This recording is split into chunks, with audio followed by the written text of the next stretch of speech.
Cuentan que las murmuraciones empezaron el día que se posó el guirre en el muro de piedras de la huerta y Manuela dijo que alguien iba a morir. Más tarde, con la charla y las copas, olvidaron el terrible augurio. Pero cuando se fueron, al pasar por los bailaderos, Francisco cayó como si lo hubiese fulminado un rayo.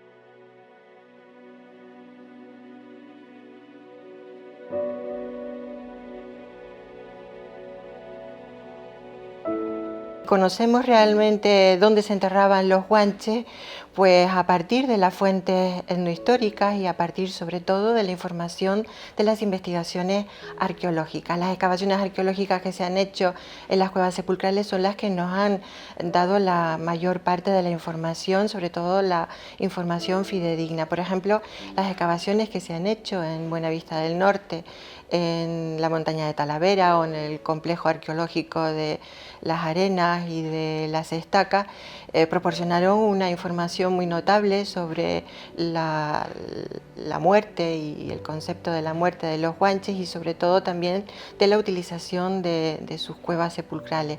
Por ejemplo, sabemos que utilizaban la cueva natural, exclusivamente la cueva natural para enterrar, para depositar, porque realmente no se enterraban a los muertos, sino que se depositaban. Aunque se utiliza el término enterramiento, no se cubrían con tierra y eso ha beneficiado la conservación de los restos humanos y la posibilidad después de hacer el estudio antropológico.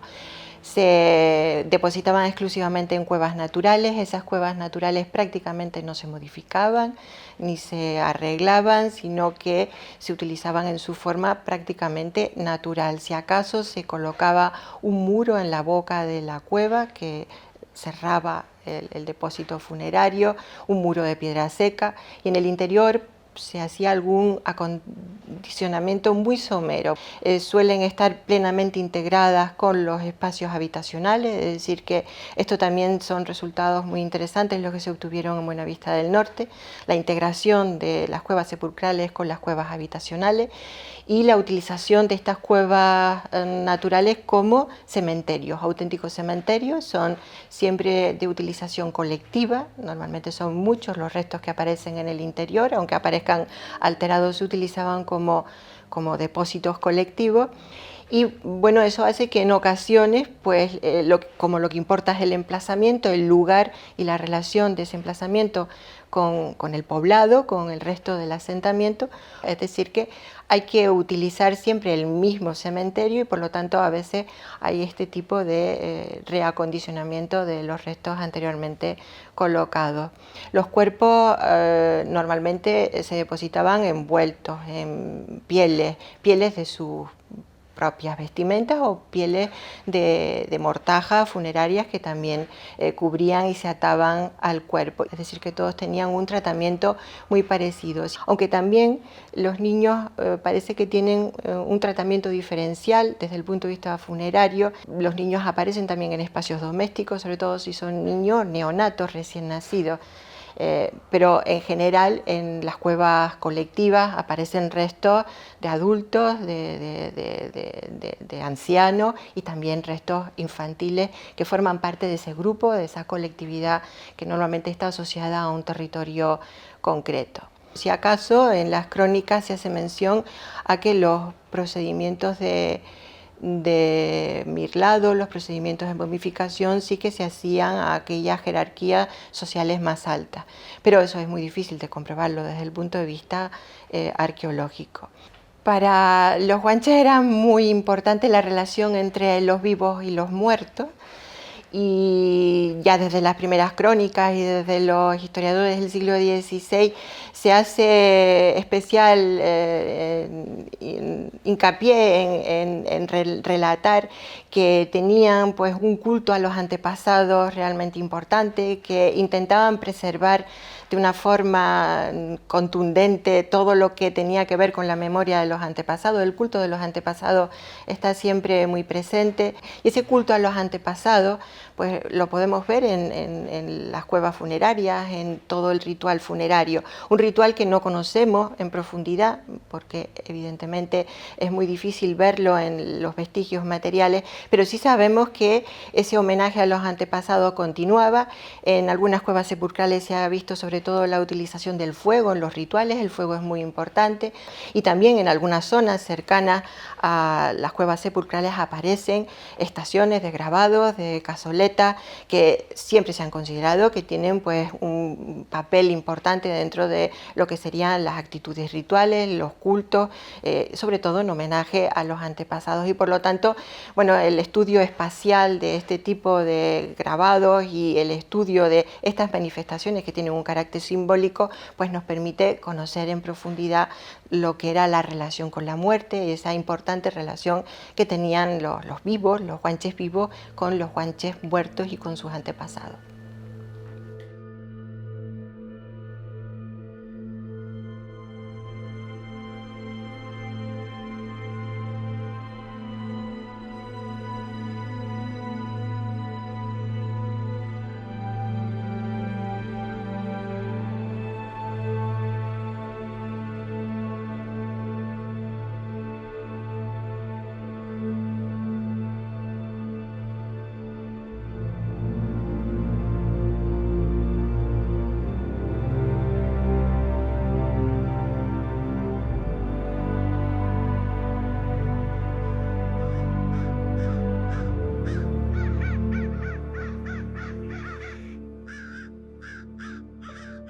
Si veían volando 4 cuervos juntos, era presagio de muerte, que era como las 4 esquinas de la caja, y si eran 5, el que iba adelante era el cura.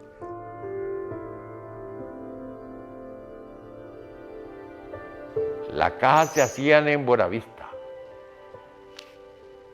y se transportaban las cajas al hombro desde Buenavista hacia aquí arriba. Y los entierros se bajaban también a hombros de los vecinos. Y cuando ya llegó la carretera, pues las cajas se transportaban en la guagua o un coche, y los muertos se bajaban ya en la funeraria que hubo en Buenavista allá por el año 60 y algo, 65 por ahí. El que moría se velaba en su casa. Aquí no habían casas de espera. En Buenavista sí habían 2 cuartos de propiedad de la gente de aquí arriba, y los familiares de esa gente pues los llevaban allí, y estaba hasta que venía el cura, y entonces pues ahí le decía los responsos y algo de eso. Bueno, aquí hay 2 sagradas familias antiguas que se rotaban en todos los vecinos del Palmar. Había una lista con los vecinos que estaban inscritos en la Sagrada Familia, y entonces el mes se iba rotando de uno a otro. Las 2. Y después, más tarde, vinieron unas hermanitas aquí de la península, hermanitas rurales, y también la hicieron aquí, otra Sagrada Familia. Y entonces, cuando se moría la gente, alguien se llevaba a la cripta y se ponía allí al lado del difunto.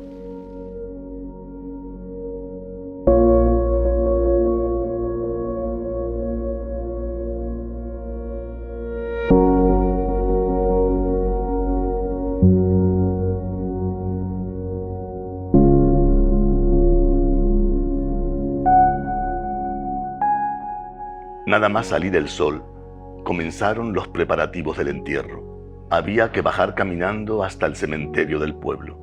Desde la montaña al mar, era el único sendero que hacían los muertos acompañados de los deudos. Casi un día de camino entre llantos plañideros. La comitiva llevó el féretro por el camino del Risco, que baja hacia Buenavista.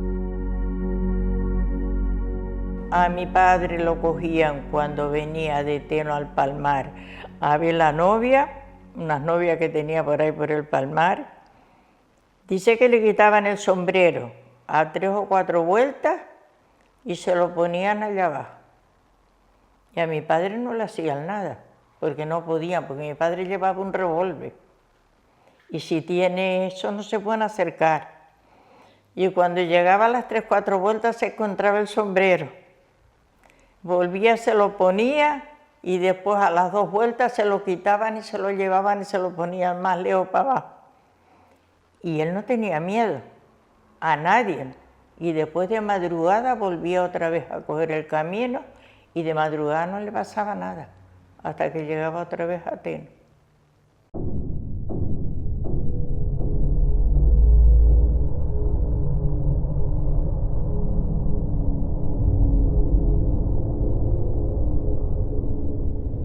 Esta vecina tuvo un cáncer de cara, un cáncer muy doloroso, y le afectó a la cara una especie como si fuera, no sé, la lepra, que hay trozos de carne como muy, muy dañados. Y los dolores eran tan fuertes que no podía dormir y el médico le había mandado unas inyecciones de morfina. Mi padre era quien la pinchaba, entonces ella entraba por la calle, cruzaba la azotea y bajaba las escaleras hasta llegar a la casa, pero de ahí se quedaba, ella no seguía, y ahí se quedaba sentadita en la escalera con el pañito blanco encima de la cara esperando que mi padre se levantara para que le pinchara la morfina. Y le preparaba la morfina, la pinchaba y ya la señora se iba y ya está, y ya hasta que volviera otra vez a tener esa necesidad. Pues la señora murió, pasaron un montón de años, yo era pequeña y me quedaba en esa casa y yo oía esos pasos por la azotea y paraban en la escalera. Y ya un día se lo dije a mi padre, empezó diciéndome, si los vuelves a oír, tú me llamas, que yo me levanto a ver qué es o quién es, ¿no? Le dije, vale, de acuerdo, yo te llamo. Él dormía en una habitación al lado, no los volví a oír. Desde que mi padre dijo eso, no los volví a oír. Y entonces se lo dije, mira, es que desde que tú me lo dijiste, yo no lo he vuelto a oír, pero ¿por qué? A ver si él conocía el origen y me dijo que sí. Él lo relacionó por el recorrido y porque se paraban donde ella paraba, pero ya hacía muchos años que había muerto.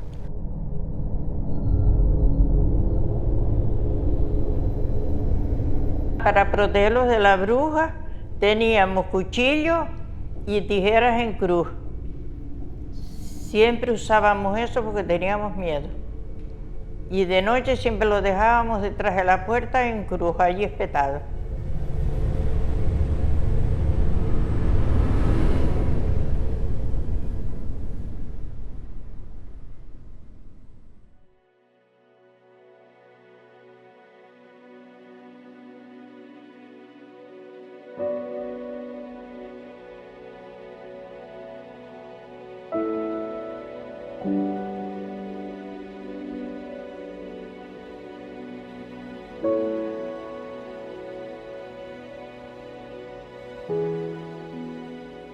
Llegaron a la primera parada exhaustos y cabizbajos.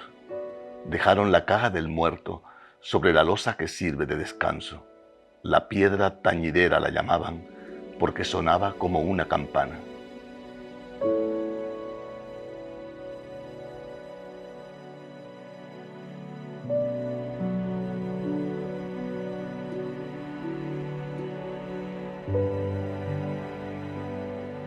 Cuando moría alguien arriba, en Teno Alto, lo primero que hacían, pues después de ver que estaba el muerto, pues avisar para que bajaran la caja. Entonces la primera casa que avisaban era la de mis padres, porque era la más cerca que estaba de la cueva donde estaban las cajas guardadas. Entonces venía alguien para ayudar y uno de la casa de mis padres, y llevábamos la caja al muerto, donde estaba el muerto. Allí se preparaba, como lo hacíamos antes, pues unas mantitas enrolladas y a la caja con él. Recuerdo una señora que le ponía la ropita más nueva que tenía, el traje, y después de vestido pues se le hicimos quitar otra vez. Quería poner el traje el mejor traje que tenía, aquí.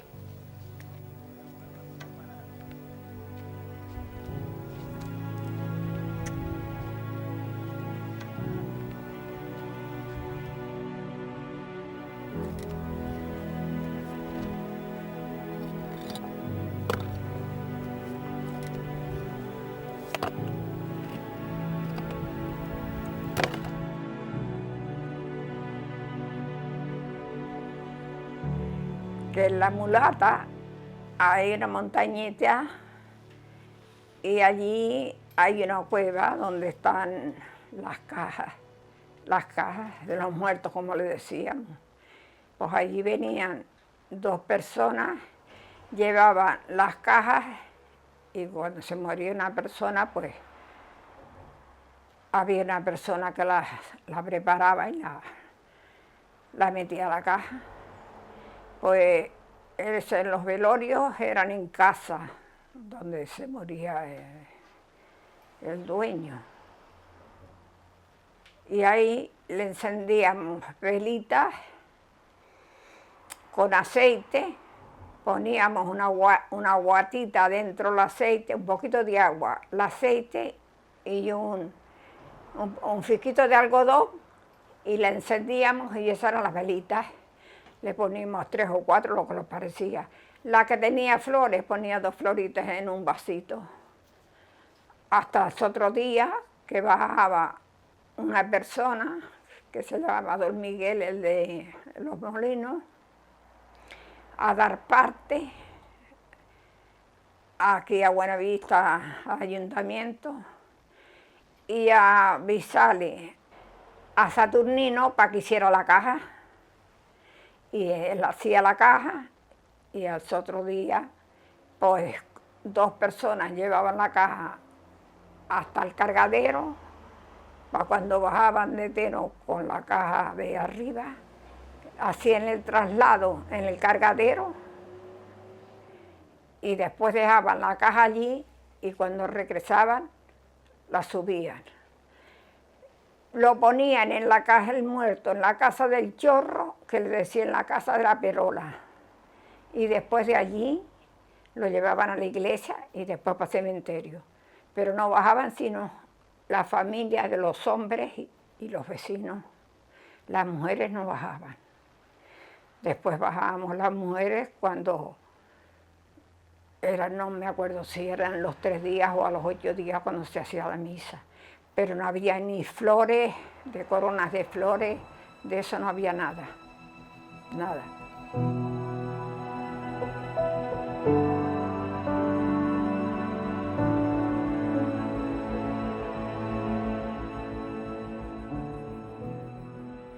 Hicieron la segunda parada en mitad del risco. Se detuvieron un momento a rezar un Padre Nuestro por el pobre difunto. Amén, dijeron al unísono. Los que cargaban el finado dijeron que pesaba cada vez más. El camino bajaba tortuoso en algunos trechos. A una mujer se le metió una piedra en el zapato. Se le agujereó la media negra. Un hombre resopló cansado. Se hacía largo el viaje por el torcido sendero.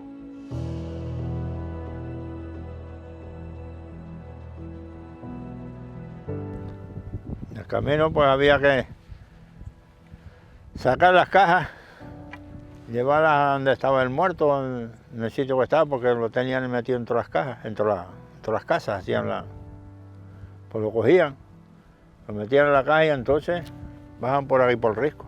Descansaban aquí, a veces descansaban en la Piedra Tenidera y a veces descansaban para abajo para medio risco y se cambiaban. A lo mejor bajaba de aquí, bajaba un poco aquí para abajo, agarraba otro más fuerte también, lo cogía y lo bajaba otro poco más abajo y así se irían cambiando por ese risco abajo hasta bajarlo allá abajo. Y después había que dejar la caja allí, cambiarla a la otra caja, la que venía de Buenavista, Y entonces esa caja había que volver a subir para arriba cuando venían todos para arriba y cada uno la traía un rato por ir para arriba. Porque cuando te echabas la caja arriba, tenías que llevar la caja todo el peso adelante, el de adelante, y entonces el de atrás tenía que ir con la cabeza metido bajo la caja. Y si el de adelante escapaba, si el de adelante se iba para adelante o algo, se mataban los tres, eran tres muertos porque ahí no tenía escapatoria. Porque eso era así, bajando así en calzada. Y si se le dio una pierna, pues transponía por las calzadas para abajo. Era un peligro, hombre. Y el risco se bajaba siempre los más fuertes delante, el más grande, un palo por cada hombro y el de atrás igual. Y con mucho cuidado porque el muerto había que calzarlo bien dentro de la caja para que no se moviera porque era muy pendiente. Después llegaba una subida, el muerto cedía para... Bueno, se pasaba de todo. Y se pasaba de una caja de la que bajaba de Teno, se pasaba a la nueva, que llegaba de Buenavista. La de Teno se dejaba allí hasta que volvía a regresar la gente para Teno y había que volverla a traer, a dejarla en la cueva. Siempre se traía en el canto adelante, no podía pasar nadie en delante porque si no la iban dejando y se iba quedando atrás. Porque había que relevar. Y la dejábamos en la cueva pues hasta el próximo que nos tocara. Y ahí íbamos pasando la vida. A última hora al principio me daba miedo porque eso era la caja de los muertos y había tantos cuentos que ya con las cabras y no me acercaba a todo aquello, ¿no? Más retirado. Porque uno oía cuentos que no conocíamos y así íbamos pasando la vida. Y así iban las historias de Teno bajando los muertos, que no teníamos otra cosa. Así que te quiero decir que cuando nosotros éramos pequeños a nosotros no los llevaban ni los dejaban de ir a entierros ni nada, sino los decían pues se murió fulano de tal, pero no los dejaban verlos. Y si morían cerca, porque yo unos dos personas me parece que me acuerdo que así que morían y estaban pero los llevaban fuera cuando... Y es así que no... Yo muerto nunca, hasta mientras era pequeño, no lo llegué a ver en realidad. No nos explicaban a los niños el tema de los muertos, pues lo vivimos como con miedo, porque nos metían miedo con los muertos, ver sacar la caja de la cueva donde están conservadas también, y todo eso lo vivía. Bajar los hombres con el cajón al hombro y subir por la tarde también te daba miedo porque venían todos con ternos negros. Sobre todo eso, sobre todo recuerdo miedo, porque eso de, ay, que los muertos salen de noche, ay, que viene, ay, esto y el otro. Se contaba que si los muertos volvían, que si no sé qué, que tal y cual, y siempre tenías aquel rechazo. Y sobre todo cuando veías por la tarde volver la caja.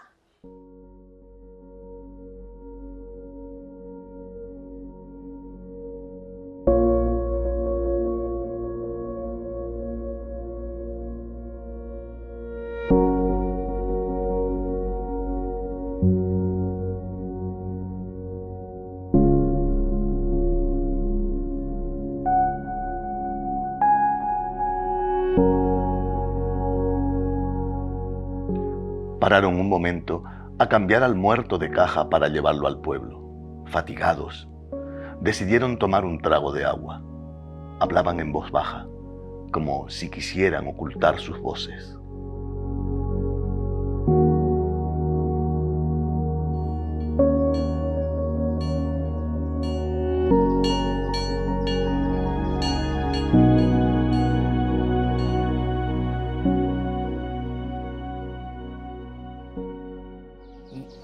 Bueno, aquí está enterrado, que ahí lo vemos en la lápida que está en el piso de la capilla en el año 1546, don Juan Méndez el Viejo y su señora doña Mercedes.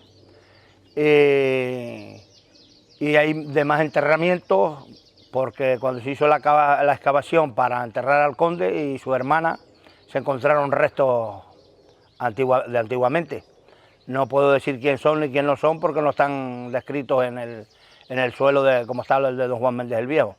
Según contaba algún papel o algo que vio él, me contaba que él pensaba que eran de los colindantes, los medianeros de la finca, gente de personal, gente que vivía aquí, las personas que vivían todos alrededor de él. Era antiguamente, pues la finca tenía una era para trillar, tenía un medianero por aquí, tenía otro medianero por allá, y en fin, y yo pienso que esto era muy pequeño, como venían a recoger el agua aquí, mucha gente murió, pues lo enterraban aquí soy los sirvientes en la casa, en la época, en fin, porque esto era, claro, esto era muy grande, esto era una finca muy grande. El conde muere en 1993, el 1 de junio. Entonces está enterrado el conde a la derecha mirando hacia el altar, sobre la lápida que está allí, y en el centro del altar, digamos, en el lado izquierdo está la señora que era la hermana de don Alonso, doña Guadalupe. Entonces luego traje los restos de su padre, de su madre, de la laguna, el cementerio de la laguna, que es lo que él quería, es lo que dejó dicho, y se le depositaron en la lápida con él, y se trajeron los de su cuñado, que están depositados también con la lápida del debajo. Esos son los enterramientos que hay ahí.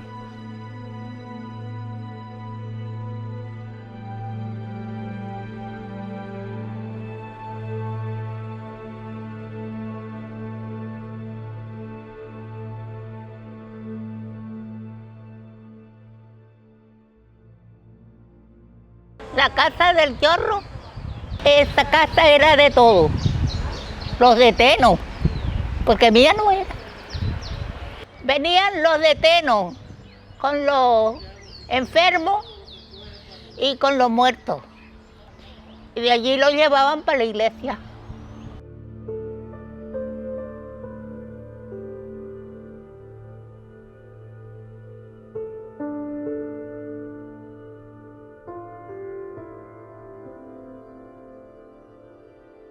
Sudorosos y fatigados llegaron a la iglesia. El cura dijo la misa. Una vieja beata, como un cuervo desganado, rezó un rosario. Luego emprendieron el viaje al cementerio del pueblo. Porque antes no enterraban ahí, enterraban en la iglesia y un cementerio que tenían los ricos para allí, pero eso eran de los condes, eso. Allí no se enterraba, todavía se entierran ellas allí, en la fuente. Pero yo no he conocido más cementerios aquí para enterrar a la gente que ese. En la iglesia, cuando se quemó, sacaron las muelas del fondo de una pilastra que estaba allí. Y entonces le dije al cura, dijo, coño, ¿dónde trajeron esos dientes? De esas muelas. Dice, esas aparecieron ahí. Lo que no sé si es que estaban allí, si es que las llevaron.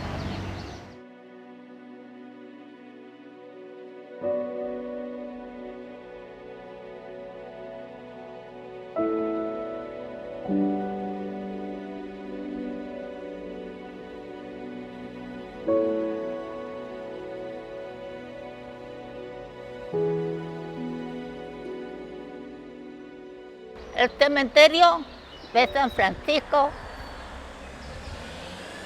enterraron a mi padre y era chiquito y allí todas las almas las enterraban porque no había más que 3 bóvedas.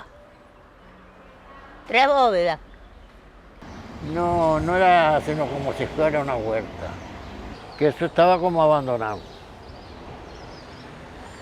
Después hicieron cuando lo cambiaron para abajo, pero ya llevaba muchos años eso ahí. Ya no había espacio para la gente que moría enterrarlo, por eso lo hicieron. Entonces solo pasaron para abajo los restos.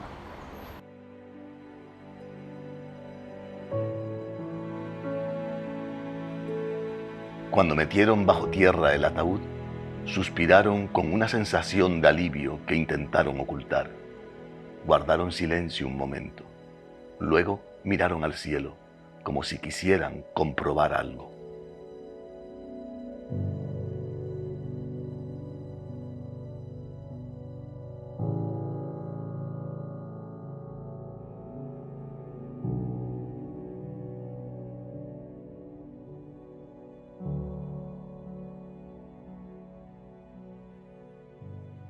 La primera piedra fue de doña Jovita y don Pepe, fueron los padrinos del cementerio. Y llevaron la cal y 2 piedras. La primera piedra la hizo el hoyo don Pepe y doña Jovita con la teja, bien guapa. Se carrancha, pone la piedra.